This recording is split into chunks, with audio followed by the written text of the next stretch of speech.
નમસ્કાર મિત્રો, સ્વાગત છે તમારું A1 ગુજરાતી યુટ્યુબ ચેનલમાં। મિત્રો, આજે આપણે ચોટીલાના ડુંગર ઉપર બિરાજમાન એવા ચંડી ચામુંડા માતાજીની પ્રાગટ્ય કથાની વાત કરીશું। હજારો વર્ષો પહેલાની આ વાત છે। શ્રી ચામુંડા માતાજીનો ડુંગર હજારો વર્ષો જૂનો હોવાનો ઉલ્લેખ થાન પુરાણ નામના પુસ્તકમાં જોવા મળે છે। દેવી ભાગવત અનુસાર હજારો વર્ષો પહેલા અહીં ચંડ અને મુંડ નામના બે રાક્ષસનો ખૂબ જ ત્રાસ હતો। ત્યારે ઋષિ મુનિઓએ યજ્ઞ કરી આદ્ય શક્તિમાની પ્રાર્થના કરી।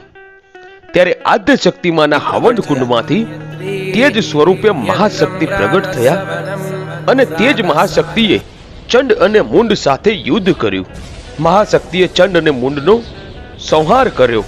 ચંડનો સંહાર કરી માં ચંડી કહેવાયા અને મુંડનો સંહાર કરી ચામુંડા કહેવાયા। આ મહાશક્તિનું નામ ચંડી ચામુંડા પડ્યું। બંને રાક્ષસનો વધ કર્યા પછી ચામુંડા માતા ચોટીલાના ડુંગર ઉપર બિરાજમાન થયા।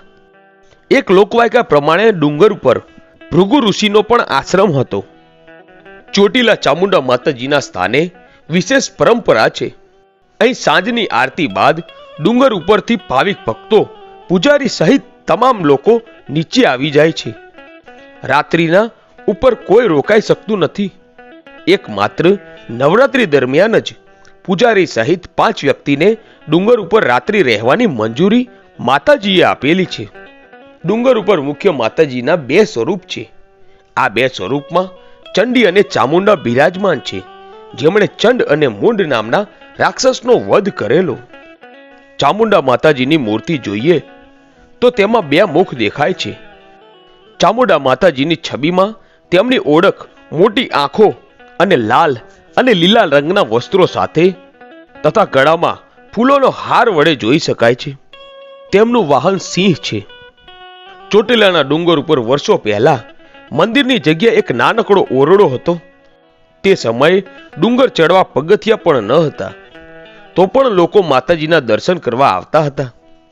આશરે 155 વર્ષ પહેલા મહંત શ્રી ગોસાઈ ગુલાબગીરી હરિગીરી બાપુ ડુંગર પર ચામુંડા માતાજીની પૂજા કરતા અને મંદિરના વિકાસના કાર્યો કરતા। હાલ તેમના વારસદારો વંશ પરંપરાગત રીતે ચામુંડા માતાજીની સેવા પૂજા કરે છે અને અત્યારે મંદિરે આવતા યાત્રાળુઓને સગવડ મળી રહે તે માટે કાર્ય કરે છે। ચામુંડા માતાજી ગોહિલવાડના ગોહિલ દરબારો, જૂનાગઢ તરફના સોલંકી, ડોડિયા, પરમાર, રાજપૂત, ખાચર ખુમાણ, કાઠી દરબારો, સોની, દરજી, પંચાલ, ઉત્તર ગુજરાતના ઠાકોર સમાજ, કચ્છના રબારી તથા આહિર સમાજ, દીવ સોમનાથ વેરાવળ તરફના ખારવા સમાજ, મોરબી તરફના સતવારા સમાજ તથા અન્ય ઘણા બધા સમાજના કુળદેવી તરીકે પૂજાય છે।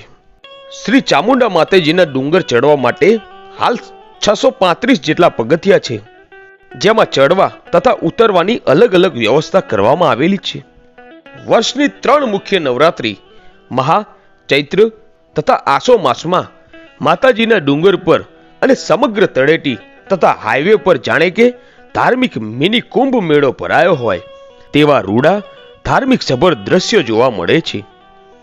ખાસ કરીને આસો માસની નવરાત્રીથી છેક દિવાળી સુધી મોટી ઉંમરના વયોવૃદ્ધો પણ હૃદયમાં માતા પ્રત્યેની અપાર શ્રદ્ધા સાથે સડસડાટ ડુંગર ચડી જાય છે। તો મિત્રો, આ હતો ચામુંડા માતાજી ચોટીલાનો ઇતિહાસ। મિત્રો, આવી જ અન્ય માહિતી અને નવા ઇતિહાસ જોવા માટે આજે જ અમારી ચેનલ A1 ગુજરાતીને સબસ્ક્રાઇબ કરો। ધન્યવાદ।